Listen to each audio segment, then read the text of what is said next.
did a couple of posts November, December, only small spikes, maybe 1,000, 2,000. But then since March 21st, so that's actually nearly 3 months I've been posting, we have some much bigger spikes. And yesterday was actually the biggest spike of all. We got to 9,000 impressions in one day. And I'll explain exactly how we did that.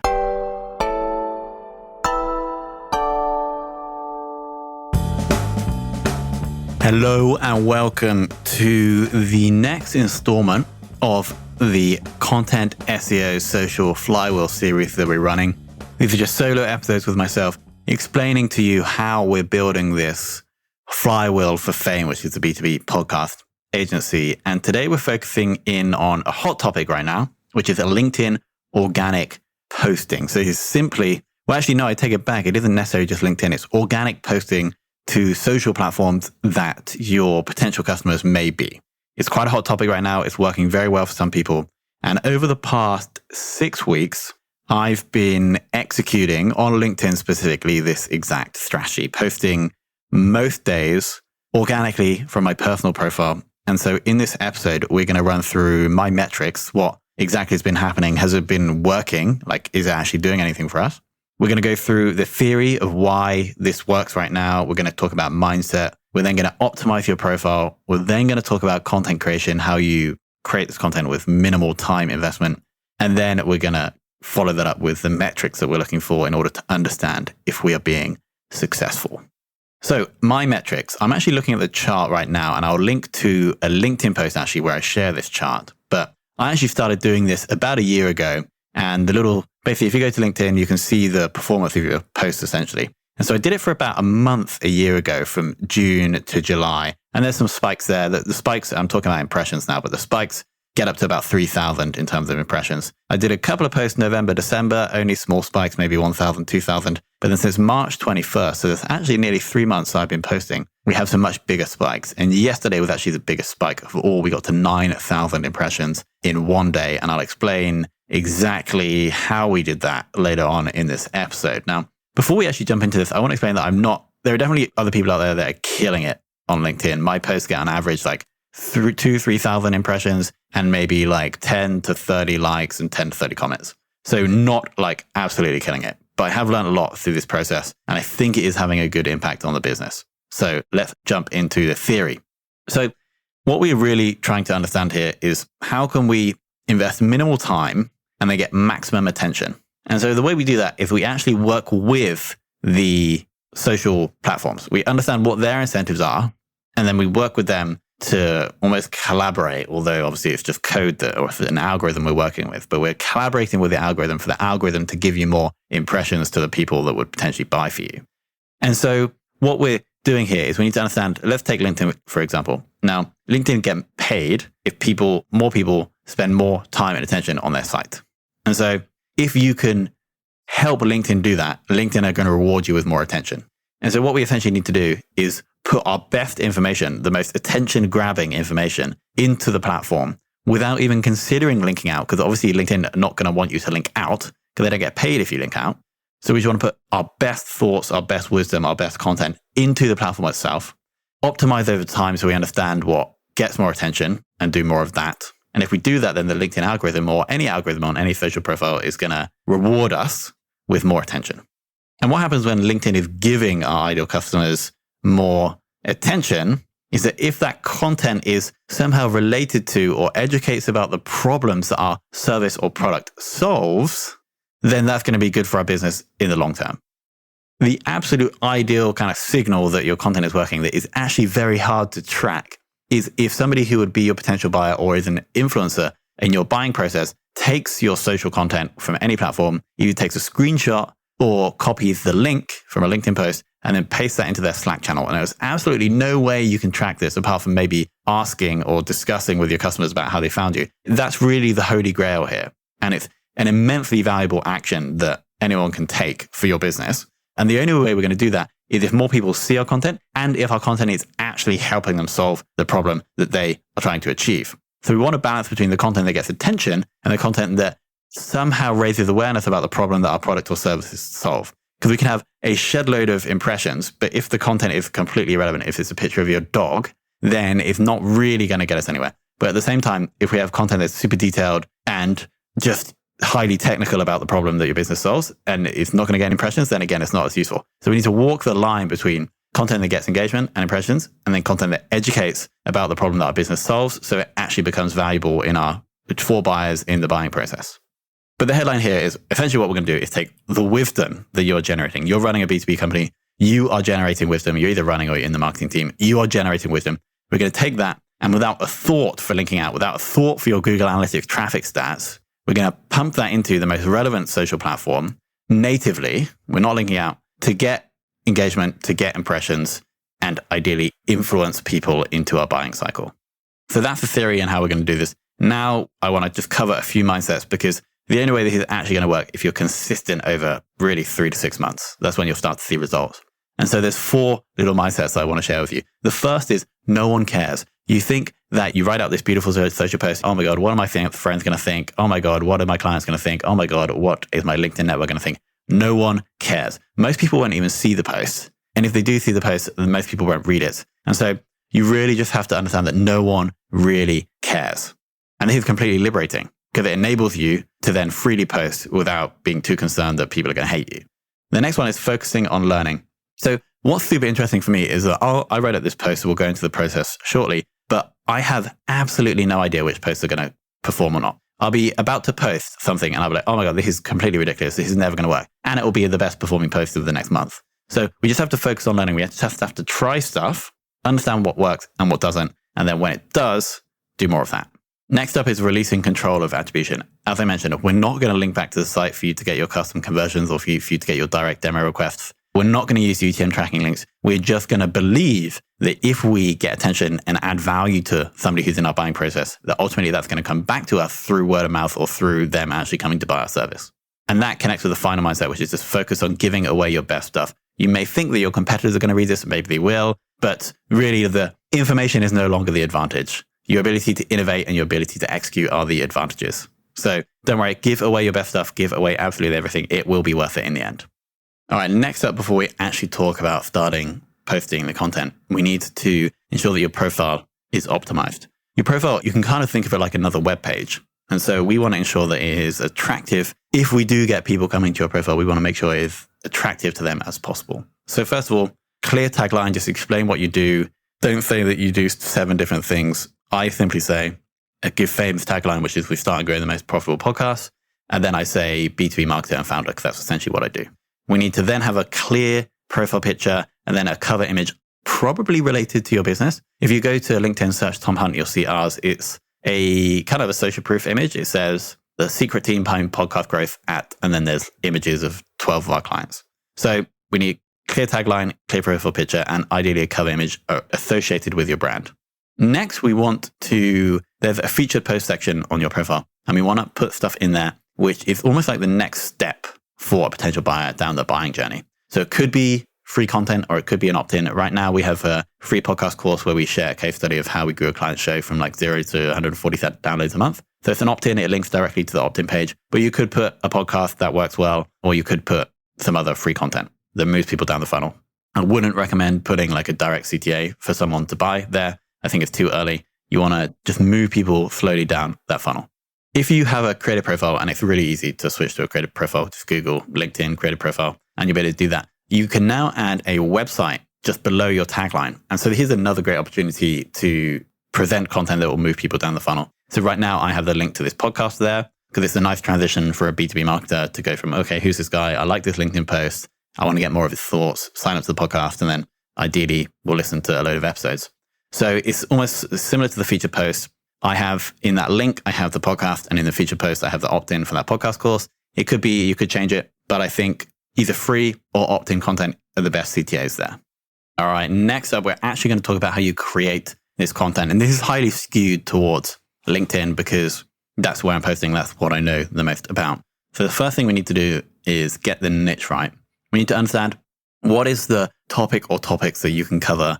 And here we need to look at the intersection of what you're excited and passionate about, because if you're not, then you're never going to write this every weekend, which is where I recommend you do it. And also what you know about. What realistically do you have more knowledge than the average person or more knowledge than intermediate person in? So your posts and the information you produce are actually going to add value. Now, if you're not interested in or have knowledge about topics that are related to your business, then maybe I wouldn't even do this. So there's actually 3 things we need to get the intersection of. It's what you're interested in, what you can add value on, and what is somehow related to your business. Ideally, we want to be talking about problems that can be solved by your solution. So we want to educate people about a better way to do things. And as people go on the journey to achieving that thing, your product or service is the thing that they can pay to get there faster or more effectively. And so for me, I mainly slant my posts around B2B marketing, because if I can educate about B2B marketing, then a natural solution may be for a potential buyer to start a B2B podcast. But I do also talk about other stuff like related to entrepreneurship, because our ideal customers are either B2B marketers in larger organizations, or if the business is smaller, then it is the CEO, founder, or entrepreneur. So both of those topics do relate to the person that could potentially buy our products and services. The B2B marketing topic is a little bit better because it educates about the problems that our service solves. So first we need to get the niche right. Then we need to ideally set a time where we can bulk write. If you set this up for you to do first thing every morning, and you have to go through the painful process of writing, it's relatively unlikely, I think, that you're actually going to be able to do this every day. And so what I like to do is actually on weekends, when I'm free, is I just get up, have some black coffee, and I just open a Google Doc, which I have all the social posts I've ever written for LinkedIn in, and then I just start writing. Now, if I have ideas throughout the week for a post, I'll put them into that doc so I can get started faster, but I just start writing. And how I find ideas for posts is I go through a few different options. I'm like consuming content from other people in the niche pretty much throughout the week, either in podcasts or on LinkedIn. We'll get more into that in a second. Or I'm thinking about the interesting insights we've had within our company or the interesting results we've had within our company. And then I just try and write posts around them. An easy way to do it is just write out like the insights that you want and then add an intro and an outro after you've done that. And so I like to do this, ideally get 5 posts written. And I've even been posting Monday to Friday once a day or 7 days a week once a day. It depends if I have enough posts. But I ideally want to get 5 written in that one session. Sometimes that's a bit of a stretch. So sometimes I do 2 sessions. But typically it may take like an hour, depending on how inspired I am, to do 5, or maybe 2 hours to do 5. Some posts are like 300 words. Some posts are like 1 sentence. So I just keep them in the Google Doc. And then every morning, typically around 7 to 8 a.m., I post. And so I'm just copying from the Google Doc and I'm posting. I actually post into our Facebook group, which is called SaaS Marketer, onto my Twitter profile and also onto LinkedIn. But LinkedIn is like the core focus. So the content is optimized for LinkedIn. And so that goes out first thing in the morning. If I get comments early on, then I'm replying to every comment. I'm checking in throughout the day to reply to comments, because the more comments we get, the more replies we get, the more the content gets shown in other people's feeds. Essentially, if somebody likes or comments your post, there is a chance that LinkedIn will then show that to their connections. And that's how you get more impressions. So what are we actually going to be writing in this content? So there's a few different ways to do it. There are a few tactics that will get you more attention. So you can challenge common beliefs. You can be controversial. It requires some kind of advanced knowledge of the topic, but that definitely works. You can be vulnerable. I'm not good at this. I'm not talking about how I'm feeling. But being vulnerable definitely does work. You can tell stories. And one thing I will share about this, actually, if you feel uncomfortable about posting something, this means that you should post it. As long as we're not being nasty, we're not offending anyone. But the more uncomfortable you are, typically the better the content will perform. Now, we're not putting any links or posts.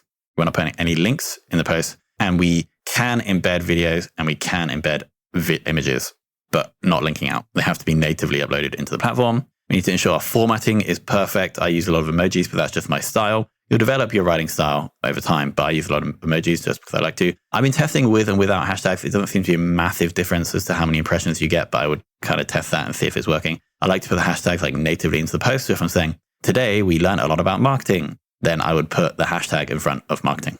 Now, my most successful post of all time was yesterday, and I'm just going to get the stats up because we basically nearly broke the 10K impressions in a day barrier. The post has about 10K impressions, but now that's over a couple of days. But we got to 9,406 impressions, which is a record. The previous biggest one was about 5,000 impressions. And what did I do here? I picked a fight. There's a big kind of movement about the difference. I'm getting into the technicals of B2B marketing now, but there's a big movement towards creating demand versus capturing demand. I won't get into the technical thing. So there's a quote from a famous person in space that says, the businesses that create demand will win. And so I just kind of called bullshit on this because fame, we haven't spent any dollars on creating demand and we reached 1 million ARR. And so the argument is a bit more nuanced, really, that if you're earlier on in your business and you're bootstrapped, then you're kind of good just to capture demand because you don't have the resources to create demand. And so it's a bit more nuanced, but my post was just like a strong opinion against that. And this just got a lot of impressions because people were like basically coming back at me to explain that I was actually wrong. Now, here's a super interesting concept in that the more controversial you are, the more impressions you get. And it doesn't really matter if you're right or wrong if you're getting the attention. And here's like the Donald Trump strategy and the Elon Musk strategy. And so it's a little bit dangerous. You don't want to offend anyone. And I didn't offend anyone in that post. I just had a strong opinion. And so, but that's just something that works. So if you can have a strong opinion, if you can call bullshit on a trend that you think is wrong, then this will definitely get you more attention. Now, one other thing to add is when it's relevant, do tag people or tag businesses. Obviously, you're not like pitching, but I tag Fame when I talk about Fame in a post.